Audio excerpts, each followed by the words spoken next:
This video is a summary of www.EndJuryDuty.org. Fellow Americans, jury duty in our country is tyranny, slavery, and injustice.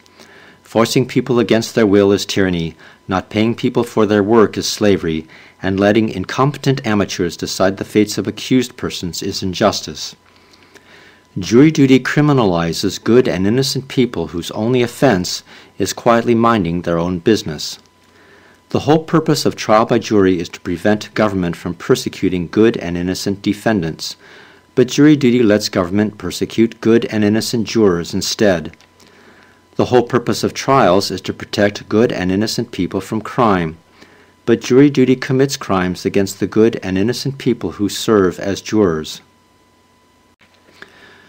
Jury duty commits attempted murder and child endangerment against jurors' critically dependent family members by separating them from the jurors' care. Jury duty commits false imprisonment against jurors by holding them against their will to serve in trials for crimes that they themselves did not commit. Jury duty commits theft against jurors by depriving them of their wages from their real jobs. Jury duty commits assault against jurors by making unbearable physical demands of them.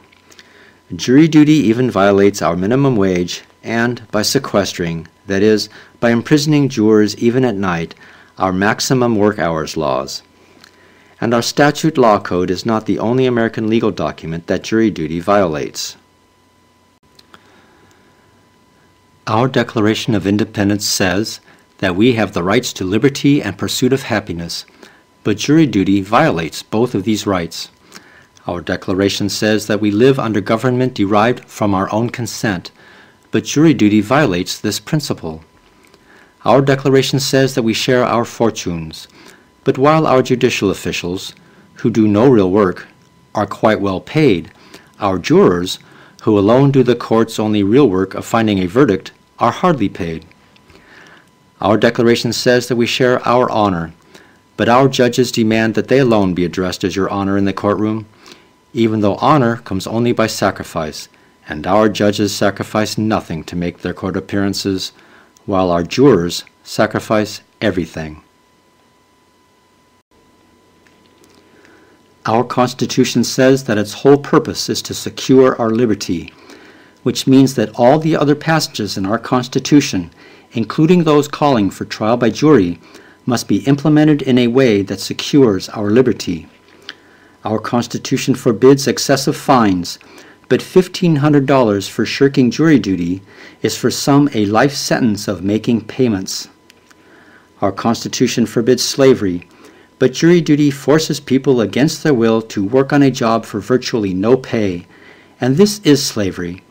And just as slave drivers have always used the terror of cruelty to keep their slaves in line, so our jury duty slave drivers terrorize the good and innocent people who serve as their juror slaves with the cruelty of their humiliating, patronizing, and excessive punishments. Our judicial officials exercise contempt of court power, which is not mentioned in our Declaration of Independence or Constitution, to punish even good and innocent people, such as jurors, spontaneously, arbitrarily, and inordinately, even though such power violates our Constitution's call for due process of law, as well as our sacred American principles of freedom, democracy, equality, and justice. Our judicial officials hold our jurors to inhuman standards, standards to which our jurors never agreed to be held, and standards to which our judicial officials do not hold themselves. Yet jurors are the only participants in a trial who stand to gain nothing from the trial itself. Jury duty is lose-lose for jurors. People punished as jurors are good and innocent people who at great personal sacrifice step up to do what they believe to be the right thing, yet are unjustly dealt with by tyrants. And people punished for shirking jury duty are good and innocent people who are exercising their rights to liberty and pursuit of happiness. We should not have to beg anyone for permission to lead our own lives, not if we really are self-directing adults and free Americans.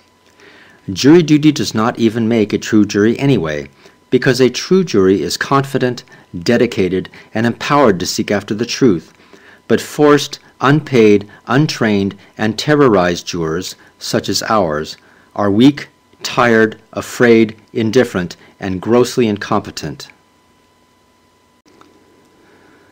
Just between 1989 and 2012, our juries rendered at least 2,043 false guilty verdicts, not including false innocent verdicts, jailing 873 innocent people an average 11 years, and executing 3 to 5 innocent people. And the false verdicts before 1989 were just as bad as any survey of court decisions in American history reveals. For example, www.classwarcasualties.org. Fellow Americans, let's face it, jury duty abuses jurors, abuses defendants, and sanctions an elite class of non-working judicial tyrants. It is time for us, the good and innocent citizens whose work actually makes our great country succeed, to end this evil. We accomplish this in 2 steps. First, we pass a Juror's Bill of Rights. The juror protections listed here should be so obvious that they should not require special legislation. But the regular tyrannies committed by our judicial officials against our jurors prove that, left to their own discretion, our judicial officials will never treat our jurors with even just the basic reason and humanity that good and innocent people deserve. In fact, freedom of speech, due process of law, and redress of grievances are already covered by our Constitution, but our court officials simply ignore our Constitution so that they can justify their demeaning and sadistic treatment of jurors.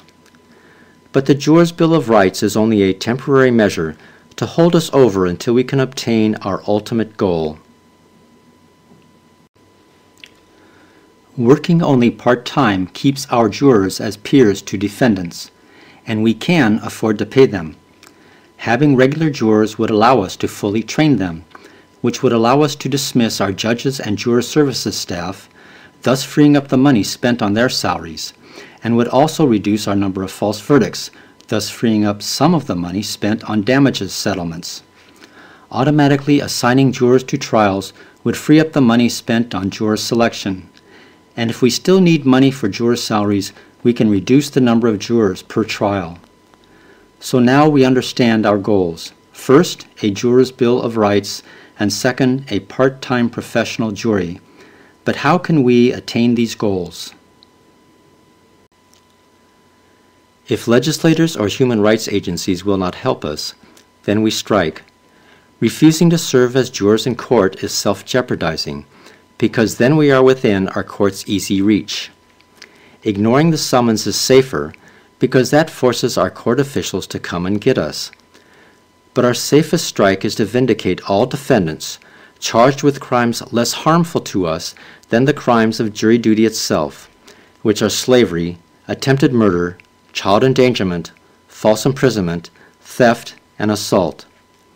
If none of these actions succeeds, then we refuse to vote, and if that also fails, then we refuse to work. We may suffer for our resistance, but jury duty ruins our lives anyway, so we might as well sacrifice our lives for the cause of freedom. Our Declaration of Independence and Constitution teach that liberty is more important than trial by jury, so our duty is not to serve on a jury, but to fight against tyranny. Jury duty is a worse tyranny than any of the British tyrannies in our Declaration of Independence, and those tyrannies justified our Revolutionary War against that form of government. Nature obliges us to protect our families, incomes, health, and freedom from every threat, and jury duty threatens all these, so we cannot just idly sit by while our own court so threatens us.